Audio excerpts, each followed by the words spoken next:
Hello everybody, welcome back to my channel Trading Secrets. This channel is for entertainment purposes only. For those of you who do not know, my name is Ali. I have over 20 years experience teaching accounting, economics, business and law. Through this channel I'll be providing some stock analysis and a quick update on the $1 Million Challenge. So if anybody's not aware of this is a journey of an investment of $1,000 to a return of $1 million over a period of 3 years using a strategy called compound return investing. So the objective is try to get 201 trades, each with an average return of 3.5%. It's not 201 consecutive trades, we do take into account losses. So for further details about how to join us for less than $9 a month, information is available in the description below. In today's video, we're going to be looking at MMTLP and more evidence of NextBridge Hydrocarbons activity in terms of drilling. We're also going to be looking at a new 8K for MMAT Metamaterials and finishing off by having a look at ticker symbol MINM, which was shared in the Discord earlier today. So before we get started, let's have a look at what's happening in the markets. So the first headline here from Yahoo Finance in terms of the markets, we can see here that the US stocks were mixed on Thursday morning but on track for the best month this year. So I think throughout the day they've continued to be mixed, but the good news here is that obviously investors are speculating that there are likely to be interest rate cuts, certainly in 2024. Especially as inflation seems to be under control. So in other news, shout out here to Elon Musk and credit to Elon Musk, who stated two advertisers trying to blackmail X or Twitter into censorship to go F yourself. So I think Twitter needs to be a place for free speech and a place for people to post what they would like within the law. And also in terms of Elon is also tweeted here in terms of Cybertruck production line. So that is going to be announced today. So we look forward to that and hopefully great news for Twitter. So I'd like to start by having a look at some news with regard to the SEC. So shout out here to the Frank Nez website who posted earlier today. The SEC now aims to guide Asia on illegal short selling. So we know in South Korea this has been banned for a short period of time and certainly seems to be having a positive impact on the South Korean market. And we can see here that the SEC has failed to tackle the root problem back at home in the US, prompting investors to question the SEC's authority overseas. So in other news, I'd like to share with you one of the posts that was on the NASDAQ page yesterday. Here it was titled "How 3 Companies Are Taking Aim at Alleged Naked Short Sellers." So this was shared by Fina and Awesome Things, and there were a number of stocks tagged into that article on the NASDAQ. But let's have a look at what's happened today. Shout out to Rob, who stated that the article from the NASDAQ website is now redirecting. So certainly looks like it has been removed. So was that under pressure from the SEC? We don't know, but it looks like the information has gone. And finally, I'd like to give a shout out here to Congressman Greg Casar, who here, according to Quiver Quantitative, have stated that he has co-sponsored the legislation that would ban congressional stock trading. So one of the things about Greg is a person who in terms of the stock market is one of the few congressmen who has estimated a net worth less than $1 million. So certainly unlikely to be any arguments in terms of him profiteering, and it's certainly not the case with all the other congressmen.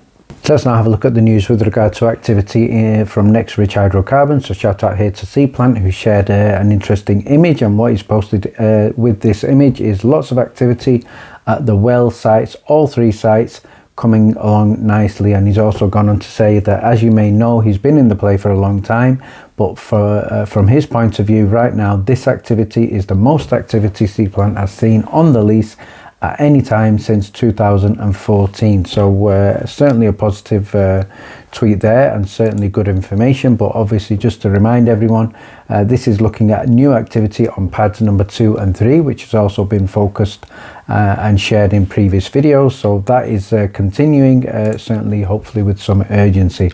So in terms of the Congress campaign, shout out here to Bradley again, who's been contacting a number of important congressmen, and there is an update here.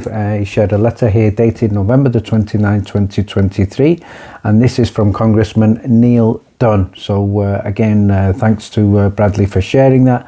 And he stated here, Neil Dunn has stated in the letter that he's concerned about the trade halt demands a resolution, and the House Financial Services Committee is aware of the situation and is actively looking into it. So one of the person I'd like to give a shout out here is to Mars from the comments, who's also shared information that most of us know, and that is that every congressman and senator's office I have talked with have been telling me that they are all well aware of MMTLP debacle, and so at least there is that. So if they are all aware, then hopefully there is strong indications that they need to do something about it.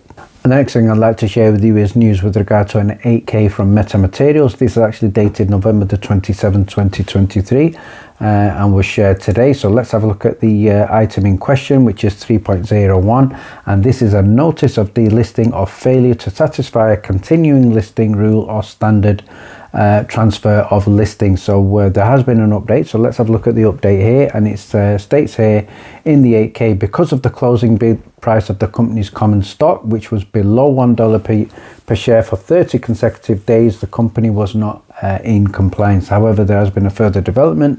What it's now stating is the company was provided 180 calendar days or until September the 18th, 2023 to regain compliance, and was also eligible for the extension, which is up to March the 18th, 2024, which I think was accepted. However, November the 27th, the company has now received notification letter from NASDAQ to notify them that as of November the 24th, 2023, the company's common stock had a closing price of 10 cents or less for 10 consecutive trades. So not good news there. Consistent with NASDAQ's listing rule, and the staff have determined that to delist the company's common stock from the NASDAQ capital market, and the notice further provides that the company has until December the 4th to appeal the staff decision. So obviously this appeal will go through. November the 28th, the company has submitted a request for a hearing before the NASDAQ hearing panels. Appeal that the staff's delisting determination was granted by the panel, so obviously the appeal is going ahead, and this has been scheduled to happen on March the 21st, 2024, and any delisting action by NASDAQ will be pending prior to that date. So obviously there is no final decision yet, and what the company's common stock will continue to trade on the NASDAQ. So it is now up to the company to obviously regain compliance, and most people are suggesting that without any reverse splits, this is going to be extremely difficult. But obviously if the company can share contracts, they can share obviously increases in revenue and obviously more breakthroughs, that will certainly help going forward in a much better way. I'd like to finish off by having a look at ticker symbol MINM. This was shared exclusively in the Discord prior to trading earlier today, as well as a number of other stocks. So we're going to continue with the theme of NASDAQ compliance. But let's have a look at the chart previously for the previous 5 days for ticker symbol MINM, also known as Minim Incorporated. And we can see just a few days ago, this was trading again, probably around 80 cents, 81 cents.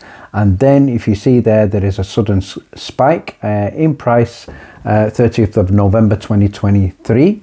And we can see at time of editing over the previous 5 days up in excess of 778%. So let's have a look at the 1 day chart, and we can see here at time of editing still up a healthy 665.81%. so why the spike and what's happened to MINM? So if we have a look at the information, they also have received NASDAQ deficiency notice, but the response here is obviously an increase in the share price, 778%, alongside heavy trading. So good news there for MIN. The stock is climbing higher despite the delisting warning. So if it can retain this price for obviously the required number of days, then obviously the delisting will be off the table. So it also states here the company has 60 days to submit a plan to regain compliance, and with this news there is heavy trading, and we could say potential speculation that they will obviously maintain their position on the NASDAQ, which is also what we hope